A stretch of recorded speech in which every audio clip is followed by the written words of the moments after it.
What would you do if the people who were supposed to support you on your biggest day became the biggest obstacles? In today's story, the protagonist's choice is a masterclass in how to handle it. I, Alara, 23F, was raised by my older half-sister, Lyra, 32F. I never met my biological father, and our mother tragically overdosed when I was just 10 years old and Lyra was 19. Lyra's father was still in her life and offered his support to her, but he explicitly excluded me. Despite this, Lyra chose to become my legal guardian, a decision that led to her father's side of the family becoming low contact with her. She sacrificed so much to raise me, her relationship with her father, the opportunity to attend college, her entire 20s, and countless other personal aspirations. A few months ago, my boyfriend, Liam, proposed, and I was ecstatic. One of the first things I did was tell Lyra that, in addition to being my maid of honor, I wanted her to be the one to walk me down the aisle.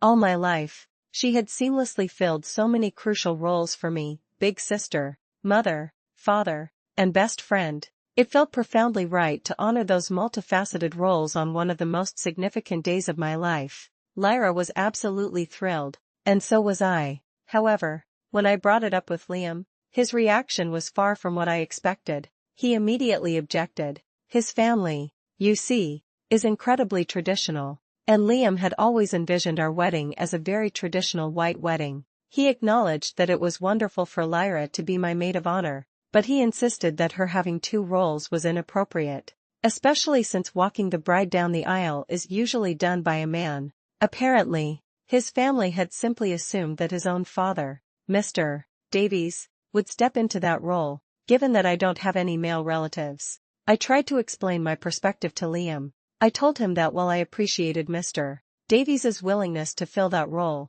the person who truly shaped me into who I am today is Lyra, and therefore, it was only right that she be the one to give me away. This conversation quickly escalated into a heated argument, which unfortunately spread to his parents. A few days later, Liam's mother, Mrs. Davies, called me. She stated that while she understood how important Lyra was to me, it was also Liam's wedding, and I shouldn't be prioritizing my sister over him on his day. I certainly heard her concerns, but this decision was incredibly important to me. The tension grew so much that Lyra, in her selfless way, even suggested that she didn't mind just being the maid of honor and didn't want to turn my happy day into something stressful. At that point, it was just me holding out, being stubborn, but I genuinely did not want to concede on this point. This reveals Liam's greatest fatal flaw, his stubborn adherence to rigid traditions, which ultimately threatened to overshadow the most meaningful aspects of our union. Many people online questioned my fiancé's stance on gender roles,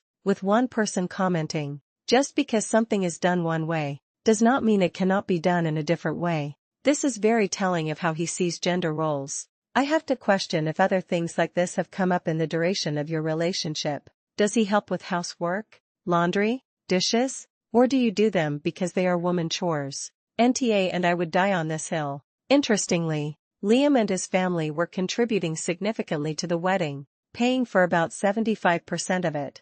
As I'm still in school and don't have the financial means for a wedding of the scale Liam wanted, Liam doesn't have any sisters, only two younger brothers. And yes, he did actually ask Lyra for my hand in marriage. She even helped him custom design my engagement ring. She showed me their group text where, at one point, they spent 3 weeks agonizing over 5 different diamonds. Liam even joked, "Maybe I should just propose with an infinity gauntlet." It was genuinely sweet and cute. Another common inquiry was about children. Due to a medical condition, I am infertile, though neither Liam nor I feel a particularly strong urge to be parents at this point. We acknowledge we're still young and that might change far in the future. I know all too well that things happen, people leave, fall down, or die, so if we ever did decide to adopt, it would have to be when I'm financially stable enough to support and care for a child alone, without it significantly impacting my or the child's quality of life. Lyra also suggested that I walk down the aisle by myself when she offered to just be the maid of honor, but I immediately rejected that idea. Because of her, I never had to walk alone on the worst days of my life, so there was no way I was going to walk alone on the happiest. My sister is, as far as I'm concerned, the very definition of strength and love. I've been collecting all the kind things people have said about her to show her, because she genuinely doesn't realize how incredible she is. And that's a crime. The online community largely supported my stance. One commenter suggested, "Tell your MIL that your FIL can walk your fiancé down the aisle if he wants to give someone away. Or better yet, strongly consider not marrying into this family because they're the assholes." Another added, "NTA. And this is a hill to die on in my opinion. How is it that you're holding out and being stubborn? Couldn't you say that about your fiancé? He wants to take away something meaningful to you because he wants things to appear his way. That's entirely self-serving. You're not putting your sister before him. You're putting her on your side, right where you want her. This is weird controlling behavior on your fiancé's part, and it gives a very bad vibe about him and his family. This whole situation has given me a lot to think about, including the underlying motivations and larger implications of Liam and his family's demands. I'm going to take a few days to sit with these thoughts and my feelings. I promise to provide an update on how I decide to move forward. The core lesson here is about standing firm on what truly matters to you, especially when those closest to you try to impose their rigid expectations. What would you prioritize in a similar conflict between tradition and personal significance?